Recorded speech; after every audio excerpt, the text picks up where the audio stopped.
दोस्तों, क्या देश के पूर्व उपराष्ट्रपति जगदीप धनखड़ एक कमरे में बंद हैं? उनको एक घर में कैद किया जा रहा है। आखिर देश से गृह मंत्री अमित शाह क्या छुपा रहे हैं? दोस्तों, ये बात अब आरोप प्रत्यारोप से कहीं आगे निकल चुकी है।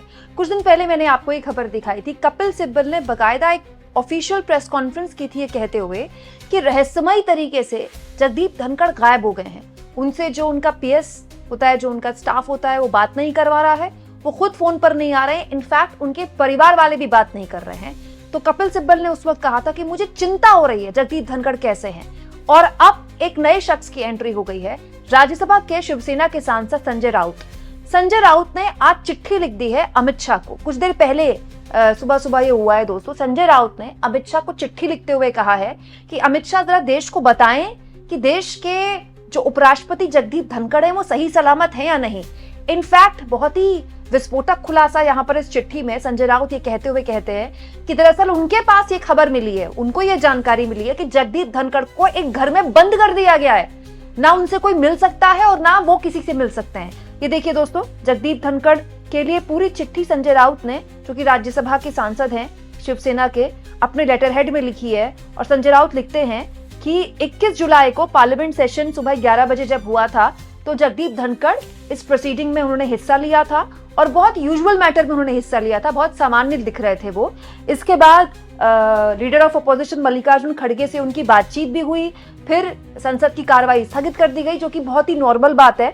और उसके बाद 6 बजे अचानक से ये खबर आई कि जगदीप धनखड़ की तबीयत खराब हो गई है और उसके बाद पता चला कि इन्होंने इस्तीफा दे दिया है। आगे जो संजय राउत लिख रहे हैं दोस्तों इस चिट्ठी में, वो ये लिख रहे हैं, However, what is even more shocking and disturbing is the fact that from July 21 till today, there has been no information about the whereabouts of our vice president. Sanjay Raut ये कह रहे हैं कि 21 तारीख से लेकर 21 जुलाई से लेकर आज हो गई दोस्तों 11 अगस्त। संजय राउत ये कह रहे हैं कि 21 जुलाई से लेकर 11 अगस्त तक हमारे वाइस प्रेसिडेंट की कोई खोज खबर ही नहीं है। पता नहीं वो कहाँ है। What is the current location? वो है कहाँ? उनकी करंट लोकेशन भी किसी को नहीं पता। उनकी हेल्थ कैसी है भी नहीं पता। भाई, किसी की तबीयत बहुत ज्यादा खराब हुई होगी तभी उन्होंने इस्तीफा दिया ना। तो राज्यसभा के जो बाकी सांसद हैं, अरे मैं कह रही हूँ बीजेपी के सांसद है, कम से कम उनसे मिलने चले जाते। लेकिन उनकी हेल्थ कैसी है इसके बारे में भी कोई जानकारी निकल कर नहीं आ रही है और कोई जवाब ही नहीं दे रहा है। संजय राउत ये कह रहे हैं कि कुछ राज्यसभा के मेंबर्स ने उनसे कांटेक्ट करने की कोशिश की, उनके स्टाफ से बात करने की कोशिश की, तब भी कोई जानकारी नहीं निकल कर आई। और आगे संजय राउत ये शक जाहिर कर रहे हैं कि आखिर वाइस प्रेसिडेंट को क्या हुआ है, उनका स्वास्थ्य कैसा है, वो सुरक्षित है कि नहीं है। इन सभी सवालों के जवाब दिए क्यों नहीं जा रहे? उनको रहस्यमयी तरीके से क्या गायब कर दिया गया है? देखिए आगे वो लिखते हैं, rumours are circulating in Delhi. Delhi में ऐसी अफवाहें उड़ रही हैं कि Jagdeep Dhankhar has been confined to his residence and is reported not safe. मतलब संजय राउत ये कह रहे हैं कि जगदीप धनखड़ को उनके घर में बंद कर दिया गया है और वो सुरक्षित नहीं है। ऐसी अफवाहें दिल्ली में उड़ रही हैं। बताइए, राज्यसभा के सांसद ये कह रहे हैं।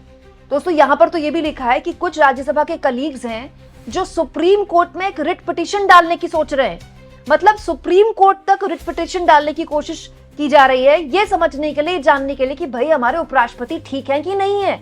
तो सुप्रीम कोर्ट हम जाएं, इससे पहले अमित शाह ही हमको बता दें कि वो सुरक्षित है कि नहीं है। देखिए यहाँ पर लिखा भी है, before knocking on the doors of supreme court I thought it to be prudent to seek this information from you. हम सुप्रीम कोर्ट जाएं इससे पहले आप ही बता दीजिए। गृह मंत्री अमित शाह से कहा गया है, I hope you will understand my sentiments and provide genuine information regarding Shri Jagdeep Dhankhar. उनकी सेफ्टी और हेल्थ के बारे में जो भी इंफॉर्मेशन है आप जल्द से जल्द हमको देंगे, नहीं तो सुप्रीम कोर्ट जाने की भी राज्यसभा के सांसद सोच रहे हैं। अब दोस्तों, आप कहेंगे कि अमित शाह के पास ये सब चिट्ठी क्यों जा रही है, हर कोई अमित शाह से सवाल क्यों पूछ रहा है। दरअसल अमित शाह गृह मंत्री हैं और गृह मंत्री के पास सारी जानकारी होती है। गृह मंत्रालय सारी जानकारी रखते हैं कि राष्ट्रपति कहाँ है, प्रधानमंत्री कहाँ है। दोस्तों, गृह मंत्री का यही काम है ना, गृह मंत्रालय का तो यही काम है। अब ऐसा हो नहीं सकता दोस्तों कि जगदीप धनखड़ अगर घर में बंद है, जैसा कि संजय राउत कह रहे हैं, तो गृह मंत्री को ना पता हो। और गृह मंत्री क्यों नहीं इस पूरे मामले में कर रहे हैं कुछ। ये बड़ा रहस्यमयी मामला बन गया दोस्तों। कुछ दिन पहले कपिल सिब्बल ने भी ऐसे ही प्रेस कॉन्फ्रेंस की थी और उन्होंने कहा था कि उन्होंने जगदीप धनखड़ के स्टाफ से बात करने की कोशिश की। उनके स्टाफ ने जब पहले दिन जब उन्होंने इस्तीफा दिया, तो जब पहली बार उनके स्टाफ से बात हुई तो उन्होंने कहा कि अभी सर सो रहे हैं, आराम कर रहे हैं उसके बाद से उनके स्टाफ से भी उनकी बात नहीं हुई है, ना उनके परिवार वालों से बात हुई है। वो कहाँ है, कैसे है, किसी को कोई जानकारी नहीं है। ये वो जगदीप धनखड़ है जो बड़े सोशल है। Jagdeep Dhankhar is a highly political man. वो बहुत सोशल है, लोगों से मिलना जुलना, और हाल के सालों में तो उनका विपक्ष के नेताओं से मिलना जुलना काफी बढ़ गया था। कपिल सिब्बल ने तब भी बोला था कि ये बड़ी अजीबोगरीब स्थिति है कि गृह मंत्री अमित शाह दिल्ली एनसीआर के बांग्लादेशियों को ढूंढ ढूंढ कर वापस भेज रहे हैं, तो देश के उपराष्ट्रपति कहाँ हैं, इतना तो उनको पता होना चाहिए। वैसे भी देश को नए उपराष्ट्रपति तो अभी मिले नहीं है। तो जगदीप धनखड़ के इस्तीफे के बाद अचानक से इस्तीफा हुआ, उसके बाद वो गायब हो गए। तो अब देखिए, संजय राउत ये कह रहे हैं कि सुप्रीम कोर्ट भी राज्यसभा के सांसद जाने की सोच रहे हैं। सुप्रीम कोर्ट जाए उससे पहले आप ही बता दीजिए कि जगदीप धनखड़ कहाँ है, ठीक है कि नहीं है। सुनिए, कुछ दिन पहले कपिल सिब्बल ने इस पूरे मामले में कैसे अमित शाह को आड़े हाथों लिया था। मैंने खुद पहले दिन उनको फोन किया था, उनके पीएस ने उठाया फोन, कहा कि वो आराम कर रहे हैं। उसके बाद कोई फोन उठाता ही नहीं है। और मेरे कई राजनीति में राजनेता से मेरी बात हुई तो वो कहते हैं कि हम भी नहीं फोन मिला रहे। तो अब क्या करें, हेबियस कॉर्पस फाइल करें, क्या करें। और इस बात की जानकारी तो होम मिनिस्ट्री को होगी ना। तो अमित शाह जी को एक बयान देना चाहिए, पब्लिक बयान, कि कहाँ है, क्योंकि आपको मालूम है उनकी तबीयत भी ठीक नहीं थी। तो ऐसा तो नहीं कि कहीं वो इलाज करवा रहे हैं, कहाँ हैं। उनके कोई परिवार के लोगों ने भी नहीं कुछ कहा। तो इशू क्या है? ऐसी बातें तो हमने दूसरे देशों में सुना था कि पता नहीं चला। अब हिंदुस्तान तो एक लोकतंत्र देश है ना, तो इसकी जानकारी जनता को मिलनी चाहिए। मेरे उनके साथ इतने अच्छे व्यक्तिगत संबंध थे। मेरे साथ हम भी वकील भी इकट्ठे थे, हमने कई केसेस भी आर्ग्यू किए। तो मुझे तो फिक्र है।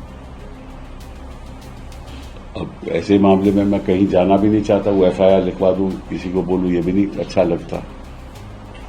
और उनकी तरफ से भी कोई सूचना नहीं है। ये भी अजीब बात है कि उनके दोस्त हैं, उनके कई परिवार के लोग होंगे, दोस्त होंगे, कोई चर्चा ही नहीं है।